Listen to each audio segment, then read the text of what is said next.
BJP के साथ सरकार बनाने के लिए राजी हो गए थे शरद पवार, लेकिन 4 साल बाद क्यों ये दावा कर रहे देवेंद्र फडणवीस। देवेंद्र फडणवीस ने बुधवार को शरद पवार पर दोहरा खेल खेलने का आरोप लगाया। उन्होंने कहा कि 2019 में पहले बीजेपी एनसीपी सरकार बनाने के लिए हामी भरी थी, सहमति के 3 से 4 दिनों के बाद वो पीछे हट गए। इस तरह अजीत पवार उप मुख्यमंत्री बनने से चूक गए और उनके पास कोई विकल्प नहीं बचा। फडणवीस ने यह भी कहा, जब पिछले साल उनसे एकनाथ शिंदे के नेतृत्व वाली सरकार में डिप्टी सीएम के रूप में शामिल होने के लिए कहा गया था तो ये उनके लिए आश्चर्यजनक था। देवेंद्र फडणवीस ने शरद पवार पर डबल क्रॉस करने का आरोप लगाते हुए पीठ में छुरा घोंपने की बात कही।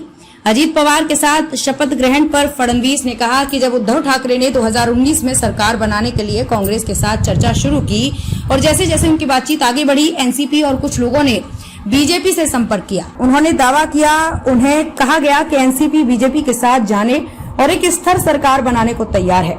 अजीत पवार के पास नहीं था विकल्प। एक चैनल को दिए गए इंटरव्यू में महाराष्ट्र के उप मुख्यमंत्री ने कहा, शरद पवार के साथ एक बैठक हुई जहां ये निर्णय लिया गया कि सरकार बनाई जाएगी और कार्यप्रणाली तय की गई। सरकार बनाने के लिए सभी शक्तियां मुझे और अजीत पवार को दी गई।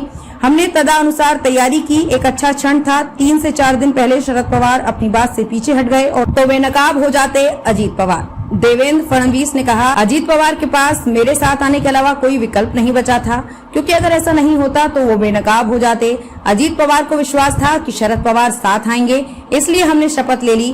बाद में जो हुआ उसे पूरी जनता ने देखा, सरकार तोड़नी पड़ी।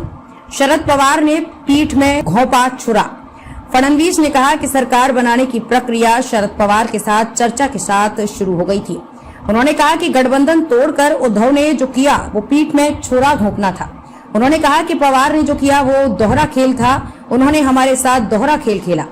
मैंने लिया सही फैसला। डिप्टी सीएम बनाए जाने पर फडणवीस ने कहा, मैं स्वीकार करता हूं कि ये मेरे लिए एक झटका था, क्योंकि मैं इस मानसिकता में चला गया था कि मुझे पार्टी के लिए काम करना है और अचानक डिप्टी सीएम बनने के लिए कहा गया।